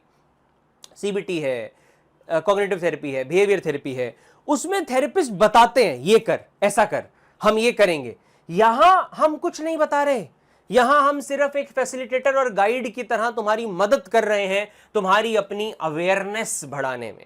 क्लाइंट सेंटर्ड थेरेपी हमें दी है कार्ल रॉजर ने। अब ये टॉपिक को पढ़ते वक्त मैं आपको रिमाइंड करवाऊंगा, जब थेरेप्यूटिक रिलेशनशिप के फीचर पढ़ रहे थे, मैंने आपको बोला था अनकंडीशनल पॉजिटिव रिगार्ड दोबारा समझेंगे, एम्पैथी दोबारा समझेंगे, तो वो टाइम आ गया है। अब देखो, कार्ल रॉजर एक ऐसा साइकोलॉजिस्ट था जिसने बोला कि क्लाइंट को क्या चाहिए? क्लाइंट को सिर्फ 3 चीजें दे दो भाई एज अ थेरेपिस्ट, वो अपने आप को खुद ही ठीक कर लेगा। तुमने एज अ थेरेपिस्ट उसके प्रति एम्पैथेटिक रहना है, मतलब उसकी सिचुएशन को अपनी सिचुएशन जैसे as if it's your own समझने की कोशिश करनी है, और उसको अनकंडीशनल पॉजिटिव रिगार्ड देना है, मतलब उसको टोटली एक्सेप्ट करना है जैसा भी वो है। समाज तो जज कर रहा है ना, समाज उसको एक्सेप्ट नहीं कर रहा ना, समाज उसमें गलतियां निकाल रहा है ना, तुमने उसमें गलतियां नहीं निकालनी है, तुमने उसको एक्सेप्ट करना है। जो भी गलती करी पास्ट में करी ना, फाइन, अब गिल्टी है, अब ठीक होना है, हम आपकी मदद करेंगे, आपको फैसिलिटेट करेंगे, गाइड रहेंगे आपकी प्रोसेस में, बट आपको जज नहीं करेंगे, आपको एक्सेप्ट करेंगे जैसे आप हो। यह मतलब होता है अनकंडीशनल पॉजिटिव रिगार्ड का। बिना किसी कंडीशन के आपके प्रति एक अच्छा बिहेवियर थेरेपिस्ट रखेगा, आपको कभी जज नहीं करेगा। This is unconditional positive regard, total acceptance. Okay, फिर लास्ट पॉइंट आता है रिफ्लेक्शन। मतलब other than giving empathy and unconditional positive regard, तुमने सिर्फ उसकी फीलिंग्स को अपने शब्दों में रिफ्लेक्ट बैक करना है in a very non judgemental manner. For example, कोई क्लाइंट कन्फेस करता है कि मैंने चीट किया अपने रिलेशन में, तो आपने अपने शब्दों में, ना ही अपने हाव भाव से उसको जज्ड महसूस नहीं करवाना, बल्कि जैसे मान लो वो कह रहा है यार मुझे बहुत बुरा लगा यार, मैंने चीट किया, आई डोंट डिजर्व दिस रिलेशनशिप, मैं चाहता हूं मैं खत्म हो जाऊं यार, मैं क्यों हूं जिंदा, मैं इस रिलेशनशिप में नहीं रह सकता, मैं उसको देख नहीं सकता, मैंने बहुत बुरा किया उसके साथ, I don't deserve to live वगैरह, ऐसी बातें कर रहा है। आप उसे बोलोगे नॉन जजमेंटल रह के, I am getting your feeling, it means basically आप ये कहना चाह रहे हैं कि आपको बहुत गिल्टी है जो आपने किया उसको लेकर, है ना, ये आप कहना चाह रहे हैं। ये क्या किया आपने? बहुत ही पोलाइटली, बिल्कुल नॉन जजमेंटल रहकर आपने उसी की फीलिंग को रिफ्लेक्ट बैक किया, अपने शब्दों में बोला।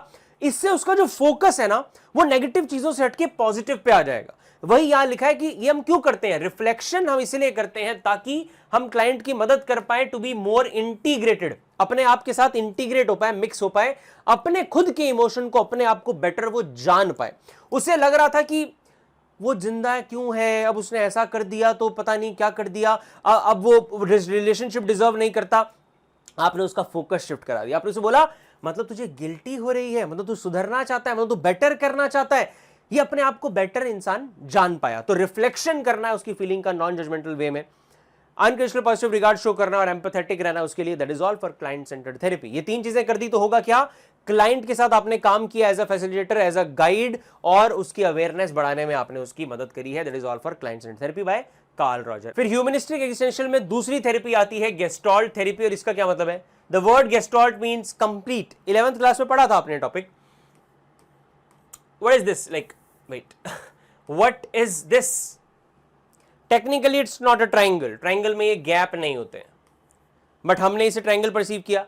तो अगर हम अपनी दुनिया को अधूरा परसीव नहीं कर सकते, अगर हम अपनी दुनिया को कंप्लीटली परसीव करते हैं, एज अ होल परसीव करते हैं, तो गेस्टाल्ट थेरेपिस्ट बोलते हैं, ये थेरेपी पर्ल कपल ने दी है, फ्रिट्ज पर्ल, लॉरा पर्ल। ये कपल की का ये मानना है कि जब तक आप अपने आप को कंप्लीटली एक्सेप्ट नहीं करते हो, एज अ होल खुद को परसीव नहीं करते हो, कंप्लीटली परसीव नहीं करोगे, आप नॉर्मल लाइफ नहीं जी पाओगे। You will always live an inauthentic dysfunctional life, because ये लोग कहते हैं कोई इंसान अपनी बॉडी की किसी प्रोसेस को इग्नोर करता रहता है। प्रोसेस या बॉडी का कोई भी मतलब स्ट्रक्चर, फिजिकल, कि मैं ऐसा दिखता हूं, मैं ऐसा हूं, वैसा हूं, बॉडी की प्रोसेस सही नहीं है, या कोई इमोशन, मुझे गिल्टी है किसी चीज के बारे में, उसको इग्नोर करते रहना, उसको एड्रेस ना करना उस इशू को, कोई पास्ट की मेमोरी है उसको भूलने की कोशिश करना। ये कह रहे हैं जब तक आप ये करते रहोगे सही नहीं होगा situation. You have to recognise all the bodily processes या इमोशन या मेमोरी जो भी आपने अपनी अवेयरनेस में से ब्लॉक करके रखी है। जो भी चीज आपने अपनी अवेयरनेस से ब्लॉक करी है, उस ब्लॉक्ड चीज को दोबारा से अवेयरनेस में लाना पड़ेगा, उसको रिकॉग्नाइज करना पड़ेगा, चाहे वो बॉडीली प्रोसेस है, इमोशन है, पास्ट मेमोरी है, कुछ भी है। तो जब तक अपने आप को जानोगे नहीं, जब तक अपने आप को एक्सेप्ट नहीं करोगे, तब तक नॉर्मल नहीं हो पाओगे। That is the basic idea of gestalt therapy. हालांकि बहुत बड़ी थेरेपी है, इसमें बहुत सारी टेक्निक आती है। एक टेक्निक है empty chair. Empty chair technique Google करना, गेस्टाल्ट की बहुत बढ़िया टेक्निक है, आपको पता चलेगा। अगर आप इंटरेस्टेड हैं तो इसको गूगल मतलब आप समझ सकते हैं डिटेल में। और भी टेक्निक्स हैं, पर तुम्हारे सिलेबस में भी इतना ही बताया गया। तो all the key term that you need to remember here is Perls couple ने दी, एज अ होल परसीव करने की बात हो रही है, अवेयरनेस बढ़ाने की बात हो रही है, और सेल्फ एक्सेप्टेंस की बात हो रही है। जो भी इमोशन या बॉडीली प्रोसेस को इग्नोर करा जा रहा है, उसको दोबारा से रिकॉग्नाइज करने की बात हो रही है।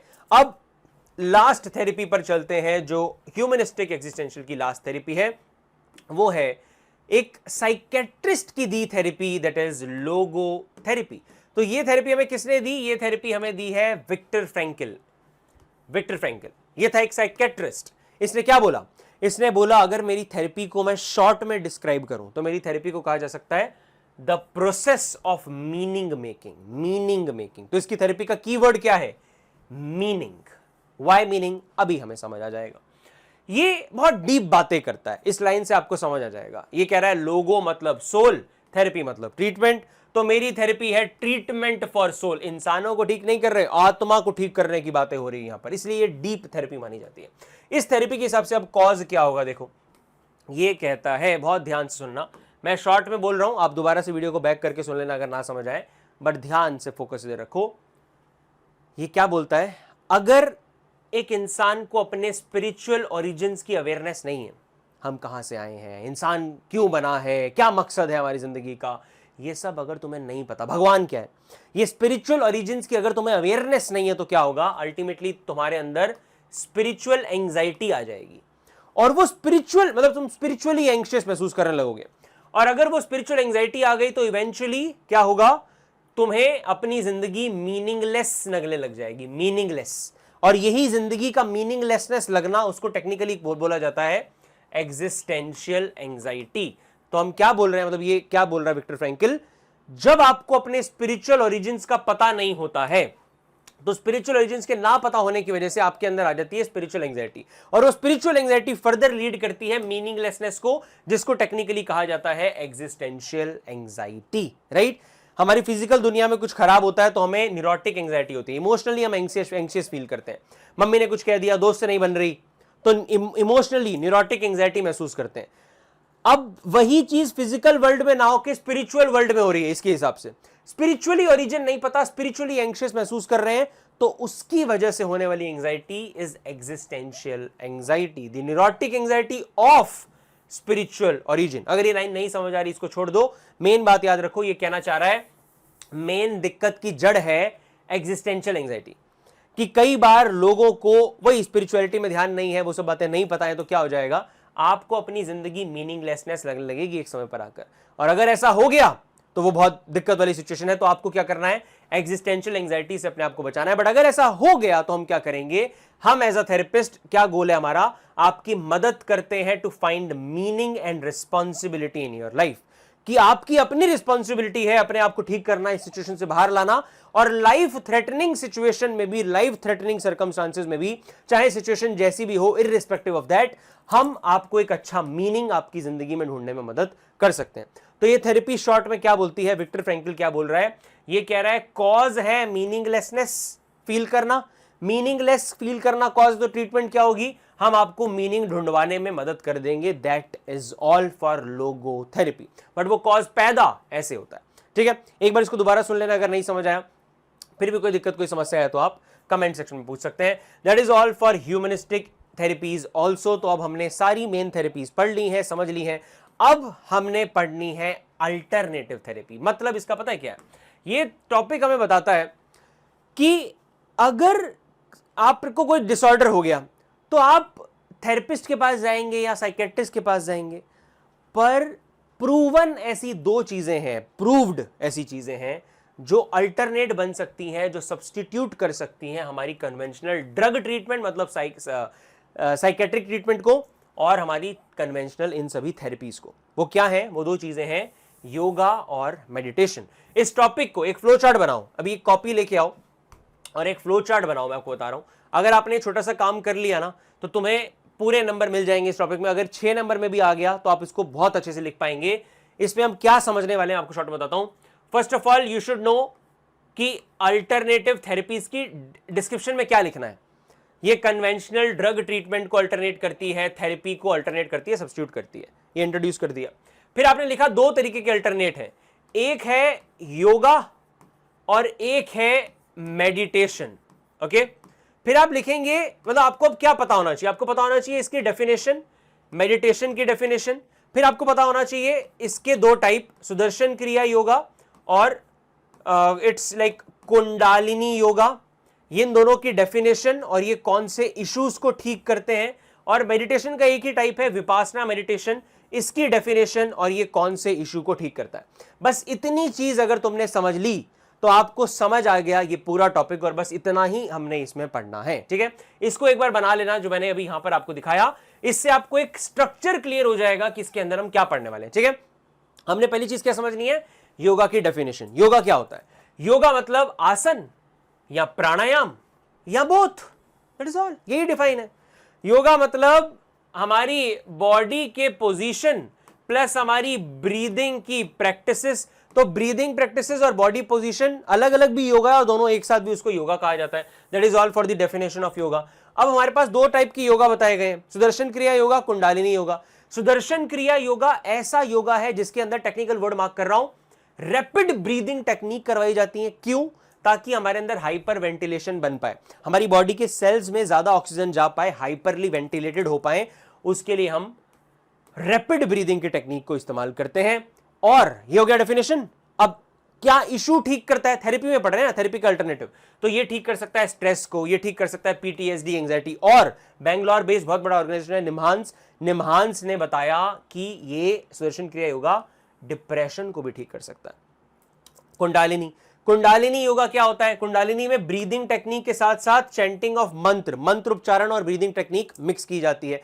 ये स्लो डाउन है, वो रैपिड है, ये स्लो डाउन, काम डाउन करता है। और ये किस इशू को ठीक करता है, ओसीडी। किसने बताया, कैलिफोर्निया बेस्ड सैन डिएगो मतलब यूनिवर्सिटी ने बताया कि ओसीडी को ठीक कर सकता है कुंडालिनी योगा। किसने कहा, किसने रिसर्च करी, वो जरूरी है। यहां निम्हांस की रिसर्च और यहां कैलिफोर्निया सैन डिएगो यूनिवर्सिटी की रिसर्च कि ओसीडी को ठीक कर सकता है कुंडालिनी योगा। इस पे भी लास्ट ईयर क्वेश्चन बना था कुंडालिनी योगा से, लास्ट ईयर ही, मतलब 2025 में सीबीएसई बोर्ड एग्जाम में क्वेश्चन आया था यही कि आपने as a therapist alternative technique use करनी है ओसीडी के लिए, बताओ कौन सी करोगे। तो वहां पर आंसर क्या आता, कुंडालिनी योगा। खैर, लास्ट आ गया हमारा मेडिटेशन। मेडिटेशन क्या होती है भाई, फोकसिंग अटेंशन। इसमें कीवर्ड क्या है, when we focus our attention on one thing, that is meditation. चाहे ऑब्जेक्ट हो, ब्रीदिंग हो, हमारी थॉट हो, मंत्र हो, कुछ भी हो, focusing attention on any one object, meditation. But Vipassana meditation एक लौती ऐसी टाइप की मेडिटेशन है जो अपनी खुद की डेफिनेशन के अगेंस्ट जाती है। विपासना मेडिटेशन कहती है, मतलब मेडिटेशन की ओवरऑल डिफाइन के अगेंस्ट जाती है। ये कहती है कि हमें किसी भी एक चीज पे फिक्स नहीं रखना है अपना अटेंशन। मतलब एक चीज पे फिक्स रखो, पर वो चीज क्या होगी? आपका प्रेजेंट, लिविंग इन प्रेजेंट पे फोकस करती है, because Vipassana is based on mindfulness. Mindfulness based meditation की टेक्निक है विपासना, और इसका मानना है कि हमें अपना फोकस प्रेजेंट पे रखना चाहिए। किसी भी थॉट मंत्र पे फोकस नहीं रखना, थॉट्स को आने दो, जाने दो। You just live in present, just do everything that you are doing with full on focus, be mindful about whatever you are doing, and this is a way of life. It's not just meditation. Vipassana is a way of living life, right? तो विपासना में mindfulness based word जरूरी हो गया, no fix object हो गया, living in present पे focus हो गया। और ये किसको ठीक करती है? काफी हद तक डिप्रेशन को प्रिवेंट कर सकती है, और इमोशनल रेगुलेशन आप लिख सकते हैं, आपके इमोशन को रेगुलेट करने में भी ये आपकी मदद करती है। ठीक है, that was all for alternative therapies. हमने क्या समझा? अल्टरनेट दो हैं, योगा, मेडिटेशन, सुदर्शन क्रिया और कुंडलिनी, और विपासना मेडिटेशन, मेडिटेशन का इकलौता टाइप। कैसे उसको डिफाइन करना है? जैसे हाइपर वेंटिलेशन इन सुदर्शन क्रिया, रैपिड ब्रीदिंग, और क्या इशू ठीक करता है? फॉर एग्जांपल सुदर्शन क्रिया, स्ट्रेस, एंजाइटी, निमहांस ने बोला डिप्रेशन। ऐसे फ्लो चार्ट बना के कर लो, बहुत आसानी से आप इसको समझ जाएंगे, याद भी हो जाएगा। अब फाइनली हम आ चुके हैं इस चैप्टर के लास्ट टॉपिक पर, that is rehabilitation of mentally ill. शब्द पढ़ो, रिहेबिलिटेशन। दोबारा से री, उस इंसान को उसके हैबिटेट का पार्ट बनाने की हम कोशिश कर रहे हैं, राइट? तो क्या होता है रिहेबिलिटेशन? पहली बात तो ये हर केस में जरूरी नहीं होता। हमने अभी क्या पढ़ा? इतनी सारी थेरेपी दे सकते हैं पेशेंट को, पर कभी कभार ना, मान लो कोई बड़ा डिसऑर्डर है, डीआईडी है, dissociative identity disorder, multiple personality, या फिर स्किज़ोफ्रेनिया। अब स्किज़ोफ्रेनिया के केस में क्या होगा? अगर किसी को इतने सालों से स्किज़ोफ्रेनिया है, क्या उसको समाज में रहना आता होगा अभी भी?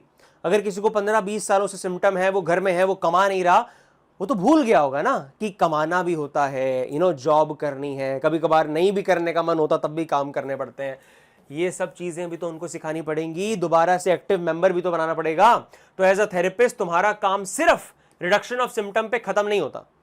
अगर नीडेड है, मतलब हर केस में नहीं, पर in the case of severe mental disorder, आपको सिम्टम कम करने के साथ साथ उनकी क्वालिटी ऑफ लाइफ को इंप्रूव करने पे भी फोकस करना है। उनको दोबारा से उनकी हैबिलिटेट का मेंबर बनाना है, ताकि वो अपनी सोसाइटी का एक प्रोडक्टिव मेंबर बन पाए।